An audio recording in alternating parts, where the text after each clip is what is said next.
मैं भी उस ज्ञान को, उस भक्ति को प्राप्त करूं। और जैसे वो कबीर जी के पास जाता है तो अब मन में कहीं ना कहीं अहम तो है, ये बाहरी तौर पर बहुत कबीर जी से झुका हुआ है। कबीर जी के चरणों में झुका हुआ है और उनसे याचना करता है कि मुझे आप ये ज्ञान दीजिए, मुझे ये भक्ति दीजिए, मुझे भी मेरा भी पथ प्रशस्त कीजिए। कबीर कहते हैं कि तुझे ज्ञान तो मिलेगा लेकिन गुरु दरबार में रहना पड़ेगा, अपना राजसी वैभव छोड़कर एक सेवक बनना पड़ेगा। क्योंकि कहते हैं ना, सेवक को सेवा बन आई, कि जब गुरु सेवा देता है तब वो हमारे भीतर वो सेवकाई के गुण जो है वो भरता है। जो गुरु की सेवा है, जो पूर्ण गुरु का दरबार है, उसमें सेवा जो है वो ऐसे नहीं मिल जाती। एक बार किसी ने, कहते कि कोई शिष्य था, गुरु की बात को नहीं मानता, तो गुरु कहते कि इसे दंड देना चाहिए। गुरु अगर कठोर होता है तो उसमें वो शिष्य का निर्माण करना चाहता है। वो अपने से शिष्यों से पूछता, कहता बताओ इसे कौन सा दंड दिया जाए। तो कोई कहता गुरुजी इससे आश्रम के लिए लकड़ियां कटवाई जाए। तो कोई कहता नहीं गुरु महाराज जी, इससे पानी भरवाना चाहिए, दूर जब चलकर जाएगा कुएं से पानी लेकर आएगा, चलकर आएगा, इससे पता चलेगा कि कैसे दंड मिलता है। कोई कहता है गुरु महाराज जी इससे सारे आश्रम को साफ करवाना चाहिए। तो गुरु उनको कहते हैं मूर्खों, ये दंड नहीं है, ये तो गुरु दरबार की सेवा है, जिसे करने से कर्म कटते हैं। इसलिए इसकी सेवा क्या है, इसका दंड क्या है, इसे गुरु दरबार में कुछ न करने दिया जाए, इसे बिल्कुल फ्री बिठा दिया जाए, इससे एक तिनका भी उठाकर इधर से उधर ना रखने दिया जाए, यही इसका दंड है। हम भी गुरु दरबार में आते हैं, हमें दिख रहा है कि कोई सेवा पड़ी है लेकिन हम नहीं करते। तो आप देखिए कि वो दिख रही सेवा हम नहीं कर पाए तो वो हमारे लिए दंड है गुरु का। गुरु दरबार में आने के बाद भी अगर हम सेवा नहीं कर पाए, दिख भी रही है, चाहे हमें लगता है कि गुरु दरबार में सेवा सब कुछ साफ सफाई है, लेकिन अगर आप आकर करते भी हैं तो क्या है, ये फल है। कभी आप किसी धार्मिक स्थल पर जाएं, आप देखिए वहां पर लोग झाड़ू लगाते हैं, पीछे पीछे 10 लोग और भी लगा रहे हैं। किसी ने पूछा, कहते हैं अरे ये तो साफ कर रहे हैं, तुम क्यों पीछे पीछे साफ कर रहे हो, ये तुम्हें दिख नहीं रहा, ये जो दरबार है ये तो बिल्कुल साफ सुथरा है, तुम पीछे से ऐसे झाड़ू लगा रहे, व्यर्थ में पुरुषार्थ कर रहे हो। तो वो सेवक कहता नहीं, अगर वो आगे से अपनी सेवा कर रहे हैं झाड़ू लगाने की, वो अपना रास्ता साफ कर रहे हैं, और अगर मैं इस दरबार में आकर सफाई कर रहा हूँ, तुम्हें देखने में ये साफ लग रहा है, लेकिन जो मेरा किया हुआ पुरुषार्थ है वो गुरु दरबार में सेवा के रूप में है, और मैं अपने कर्मों को साफ कर रहा हूँ। तो ऐसे ही कबीर जी ने जब उसे कहा ना कि तुम गुरु दरबार में सेवा करो, अपने राजसी वैभव का त्याग करो, तब तुम्हें ये ज्ञान मिलेगा। तो कहते हैं कि वो राजा जो है वो मान जाता है। ऐसे कुछ समय व्यतीत होता है। एक दिन माता लोई जी जो ये देख रही है कि वो राजा जो है कितनी निम्रता से, कितना झुककर गुरु दरबार में सेवा कर रहा है, माता लोई जी कबीर जी के पास जाती, कहती महाराज वो जो राजा है ना वो बहुत झुककर सेवा कर रहा है, आप उसे भक्ति का दान दें, आप उस पर कृपा करें। कबीर जी माता लोई जी की बात सुनकर आंखें बंद करते हैं, और जब अपने नेत्रों को खोलते हैं मुस्कुरा पड़ते हैं, कहते नहीं, अभी अंदर से सफाई नहीं हुई है, क्योंकि गुरु जो है वो मन की सफाई करता है। गुरु को हमारे तन से नहीं, वो हमारे मन को साफ करता है। और जैसे ही समय व्यतीत होता है तो माता लोई जी को एक दिन कबीर जी कहते कि जब ये राजा सेवा कार्य से निवृत्त होकर नहाकर आएगा तो इस पर कूड़ा फेंक देना, जो आश्रम का कूड़ा है। अब सेवादार को जैसे ही कहा, तो जैसे वो जो राजा है वो नहाकर वापस आता है, तो जो सेवक है वो द्वार का जो कूड़ा है उठाकर उस पर फेंक देते हैं, और जैसे फेंकते हैं तो राजा जो है वो क्रोध से आग बबूला हो जाता है। कहता मैं इस दरबार में हूँ, अभी अगर मैं राज दरबार में होता और तुमने ये धृष्टता की होती, तुमने ये ऐसा कृत्य किया होता, तो मैं तुझे बताता कि मैं कौन हूँ, और फिर तुझे इस कुकृत्य का कहते सजा मिलनी थी। माता लोई जी दूर से ये दृश्य देख रही थी।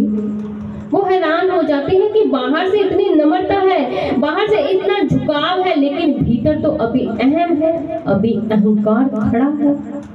क्योंकि कहते हैं ना, हर जीव अहंकार ना पावे, कि जो गुरु होते हैं, जो प्रभु हैं, उन्हें अहम पसंद नहीं है। अहम की दीवार सबसे बड़ी दीवार है, टूट जाए दीवार तो दीदार ही दीदार है। अहम को छोड़ना पड़ता है। ऐसे ही समय व्यतीत होता है। माता लोई जी देखती है कि अब जो राजा है उसके सेवा कार्य में कुछ ठहराव है। पहले वो जब वो सेवा करता था हड़बड़ाहट में करता है। पहले जब वो सेवा करता था तो बहुत अपने आप को राजसी एक राजा के रूप में सेवा करता था, कि मैं ये कार्य कर रहा हूँ, लोग मुझे देखें, सेवक मुझे देखें, कि मुझे एक कहे कि ये तो राजा है, इसने तो राजमहल का त्याग किया है, अरे इसने तो बहुत महान कार्य किया है। माता लोई जी फिर कबीर जी के पास जाती, कहती कि महाराज, राजा में बहुत परिवर्तन आ गया है, आप इन पर कृपा कीजिए। कबीर साहब महाराज जी जब सुनते हैं फिर कहते हैं कि नहीं, अभी नहीं, अभी कुछ शेष है। क्योंकि जो एक सुनार है, जिस समय वो कोई गहने का निर्माण करता है, कोई आभूषण बनाता है, तो उसे थोक बचाकर बनाता है, उसे बहुत सी परीक्षाओं में से गुजरना पड़ता है। जब वो शुद्धता को प्राप्त करता है तभी वो जो गहना है वो श्रृंगार का काम करता है, तभी वो एक मनुष्य की सजावट में चार चांद लगा देता है। अब जैसे ही राजा ने देखा कि वो सेवा तो कर रहा है, मन में भाव जो है, लोग जो है उसे देख रहे हैं, लेकिन फिर भी वो सेवा कर रहा है, और कुछ दिनों के बाद जब कबीर जी फिर सेवक को कहते आज इस पर फिर कूड़ा फेंकना है, तो जैसे ही उस पर वो नहाकर आता है, सेवा कार्य से निवृत्त होता है, नहाकर दरबार में आया तो सेवक फिर से उस पर कूड़ा फेंक देते हैं।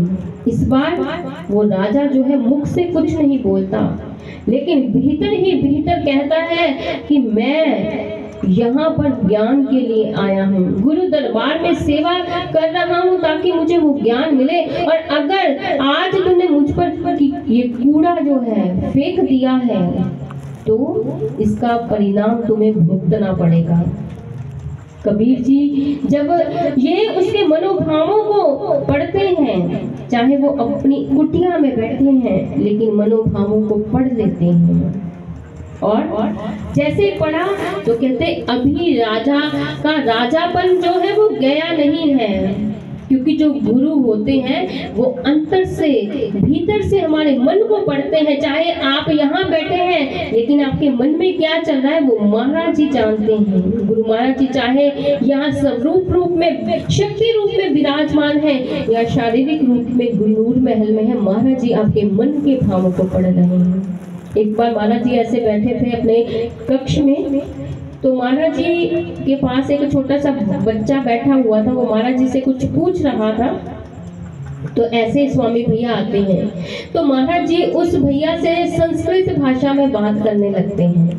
वो जो बच्चा है वो मन ही मन कहता महाराज जी क्या है, आप इस भाषा में बात कर रहे हैं और मुझे आपका एक भी शब्द समझ में नहीं आ रहा। तो महाराज जी उस स्वामी भैया से जो बात कर रहे थे उसको बीच में ही रोकते, कहते क्या कहना है तू, तुझे एक भी शब्द समझ में नहीं आ रहा है संस्कृत का।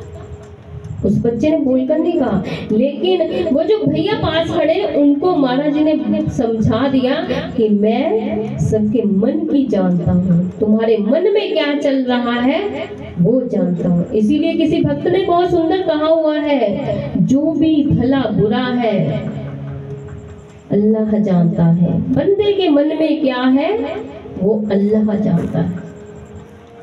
और ऐसे ही समय व्यतीत होता है जब कबीर जी और माता लोई जी देखते हैं कि वो राजा जो है अब उसके हाव भाव जो है वो बदल रहे हैं। और क्या होता है कि ऐसे ही समय व्यतीत होता है और एक दिन कबीर जी माता लोई जी को बुलाते हैं और कहते हैं कि आज जब राजा नहाकर सेवा कार्य से निवृत्त होकर नहाकर दरबार में आएगा तो तुम उस पर दरबार का कूड़ा फेंक देना। माता लोई जी कहती है कि इतनी बार तो आपने उसकी परीक्षा ली, वो तो फेल हो जाता है, अब क्या वो पास हो जाएगा? कबीर जी कहते हैं कि नहीं, मैं जो कह रहा हूँ आज्ञा आपको लगाई है, आपने वैसा करना है। वो राजा जो है सुबह उठता है, दरबार की सेवा करता है, सेवा कार्य से निवृत्त होकर आता है, जब नहाकर स्नान आदि इत्यादि कर दरबार में पहुंचता है तो जो दरबार का गेट है माता लोई जी ऊपर से जब कूड़ा फेंक देती हैं और वो जो राजा है जब वो ऊपर से देखता है कि उस पर कूड़ा फेंक दिया गया है, वो दोनों हाथ जोड़ लेता है और कहता है कि माँ, आपने ये दरबार का कूड़ा नहीं फेंका है, ये तो मुझ पर आपने चंदन फेंक दिया है, केसर फेंक दिया है, आपने मुझे केसर से नहला दिया है, ये गुरु दरबार का कचरा नहीं है, कूड़ा नहीं है। कबीर जी उसके इन भावों से प्रसन्न हो जाते हैं और उसे ये ज्ञान दे देते हैं। आपने सिख इतिहास में एक घटना श्रवण की होगी कि जिस समय गुरु नानक देव महाराज जी के पास भाई लहना जी जो दूसरे गुरु हुए हैं सिखों के, वो पहुंचते हैं तो जब वो पूछते कहते हैं वो घोड़े पर सवार हैं और गुरु नानक देव महाराज जी पैदल चल रहे हैं। वो कहते हैं कि आप कौन हैं? कहते मैं लहना हूँ। तो कहते हैं कि आपको क्या काम है? कहते हैं मुझे गुरु नानक देव जी से मिलना है जो सिखों के पहले गुरु हैं, मुझे उनसे वार्तालाप करनी है। तो आप कौन हैं? तो गुरु नानक देव जी कहते आप लहना है तो हमने आपका देना है। और जब वो उनको अपने घर तक लेकर जाते हैं और जब जो गुरु नानक देव महाराज जी की पत्नी है जब वो उनको बताती कि ये श्री गुरु नानक देव महाराज जी हैं, तो वो जो भाई लहना जी हैं वो हाथ जोड़ लेते, कहते मुझे क्षमा कर दीजिए। गुरु महाराज जी कहते कि नहीं, फिर ऐसे सत्संग विचार सुनाते हैं, उन्हें बताते हैं कि जीवन जो है बहुत अनमोल है और गुरु के ज्ञान के बिना हमारा जीवन व्यर्थ जा रहा है। और कहते हैं कि जो भाई लहना जी हैं उन्होंने गुरु नानक देव महाराज जी की बहुत सेवा की और एक दिन ऐसे बारिश हो जाती है, घास का जो गट्ठर है वो उसको उठाकर अपने सर पर रखकर जब गुरु नानक देव महाराज जी आगे चल रहे हैं और जो सारी मिट्टी है वो उनके कीमती वस्त्रों पर पड़ रही है। जैसे गुरु नानक देव महाराज जी की पत्नी ने देखा तो वो कहते हैं, गुरु नानक देव महाराज जी से कहते पातशाह आपने उनके जो कीमती वस्त्र हैं उनको खराब कर दिया है।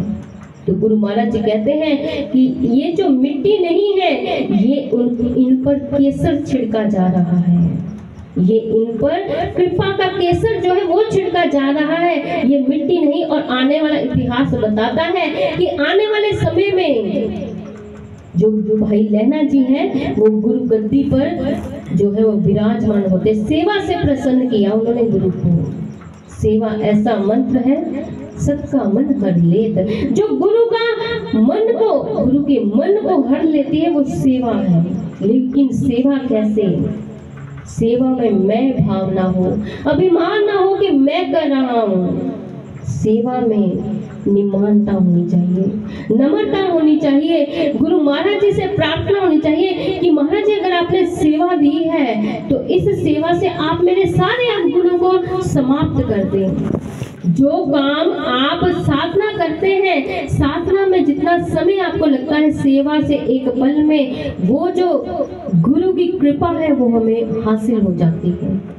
एक बार कुछ बहनें थी, वो महाराज जी के दर्शनों के लिए आई और जब आप सभी जानते हैं कि महाराज जी का जो साधना का समय है शाम का, वो क्या है पता है जी?